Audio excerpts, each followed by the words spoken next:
આજે ચૈત્ર સુદ તેરસ મહાવીર જયંતિની ઠેર ઠેર ઉજવણી કરવામાં આવી ત્યારે જૂના ભરૂચમાં શ્રીમાળી પોળમાં આવેલ જૈન દેરાસર ખાતે પણ વિવિધ ધાર્મિક કાર્યક્રમો યોજાયા હતા।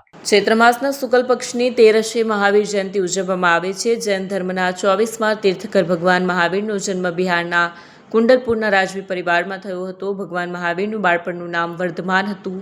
30 વર્ષની ઉંમરે તેમને આધ્યાત્મિકતા તરફ ઝુકાવ થયો। તેમણે મહેલ છોડી દીધો અને તપસ્યા કરવા લાગ્યા। પોતાની ઇન્દ્રિયો પર વિજય મેળવ્યા પછી જૈન ધર્મના 24માં તીર્થકર બન્યા। આજરોજ મહાવીર જયંતિ નિમિત્તે ભરૂચના શ્રીમાળી પોળમાં આવેલ જૈન દેરાસર ખાતે વિવિધ ધાર્મિક કાર્યક્રમનું આયોજન કરાયું। ભક્તોએ પ્રભુ મહાવીરના દર્શન કરી પૂજન કરી ધન્યતા અનુભવી। હાલમાં વૈશ્વિક કક્ષાએ યુદ્ધની પરિસ્થિતિ વચ્ચે ભગવાન મહાવીરમાં અહિંસા પરમો ધર્મના સિદ્ધાંતને અનુસરવામાં આવે તેવી જૈન શ્રેષ્ઠોએ અપીલ કરી હતી। વિડીયો જર્નાલિસ્ટ વિરેન્દ્ર પાટીલ સાથે સત્યા ટીવી ન્યૂઝ ભરૂચ।